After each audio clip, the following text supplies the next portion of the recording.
اسی رمضان میں میرے شوہر نے روزہ افطار کیا تو آدھے گھنٹے کے بعد دل میں شدید درد شروع ہو گیا سننے کی بات، کیونکہ روزے کے افطار میں پکوڑے، سموسے، جلیبیاں، تلی ہوئی چیزیں ہم نے لازم سمجھ لیا ہے روزے کا حصہ۔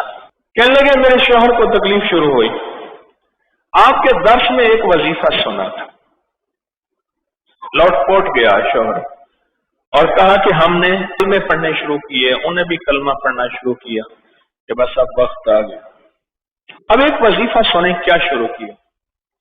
کہا کہ آپ کے درس میں سنا تھا کہ 3 دفعہ سورۃ انا انزلنا اور 3 دفعہ سورۃ کوثر، بس یہ پڑھ کے پھونک ماری۔ کہا کہ میں نے تقریباً 4-5 دفعہ پڑھا ہوگا، میرے شوہر کو خون کی الٹی آئی، ان کا درد غائب ہو گیا، بالکل ٹھیک ہو گئے، اور ایسے ہے جیسے کچھ تھا ہی نہیں۔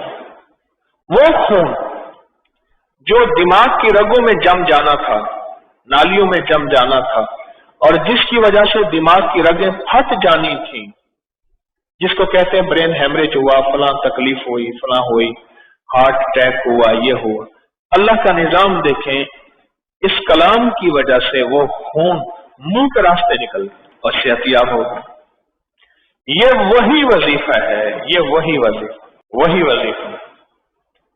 کل یہ 7 مسجد ہے، میں وہاں بیٹھا ہوا تھا مغرب کے بعد، ایک صاحب مجھے ملے، کہنے لگے کہ ہمارے باس نے آپ کی کوئی پوسٹ دیکھی ہے جس میں آپ کا ایک وظیفہ ہے، تو اس کا انہوں نے بتایا کہ وہ وظیفہ یہ ہے کہ ایک بندہ تھا، وہ دم کرتا تھا شوگر والوں کو، لا علاج بیماری والوں کو، بلڈ پریشر والوں کو، تو اس سے لوگ ٹھیک ہوتے تھے، پر دم کسی کو نہیں بتاتا تھا۔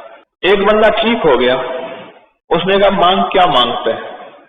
اس نے کہا عمرہ کرا دے۔ تو کہنے لگے کہ وہ عمرہ کرا دے۔ اب یہ عمرے پہ گیا تو اپنے بیٹے کو وظیفہ دے گیا، دم دے گیا، اور اس کے بیٹے کا ایک یار تھا، ایک شیخ، وہ پیچھے پڑا ہوا تھا، میں نے لگایا ہوا تھا۔ شیخ صاحب نے وہ دم لیا، وہ پھر وہ صاحب تو دیتے نہیں تھے اور مجھے لا کے دے دیا۔ انہوں نے کہا یہ دم ہے۔ بیٹا کہتا ہے ابا جاتے جاتے کہہ گیا کہ بیٹا جو بھی دم کرانے آئے اس پہ 3 دفعہ سورۃ انا انزلنا بسم اللہ کے ساتھ اور 3 دفعہ سورۃ انا اعطیناک الکوثر بسم اللہ کے ساتھ پڑھ کے دم کر دیا تھا۔ شوگر بھی گیا، بلڈ پریشر بھی گیا، لا علاج بیماریاں بھی گئی۔ بے شمار لوگ دم کے لیے آتے ہیں، اور کوئی ایک دن آتا ہے، کوئی چند دن آتا ہے، اور وہ مریض ٹھیک ہو جاتے ہیں۔ وہ مجھے لا کے دے دیا، میں نے رسالے میں چھاپ دیا، اسی واقعے کے ساتھ پوری تفصیل سے رسالے میں چھاپ دیا۔ اب جس کو یہ دم ملا، جس کا دم نکل رہا ہو، بس یہ دم کر دو تو بندہ ٹھیک۔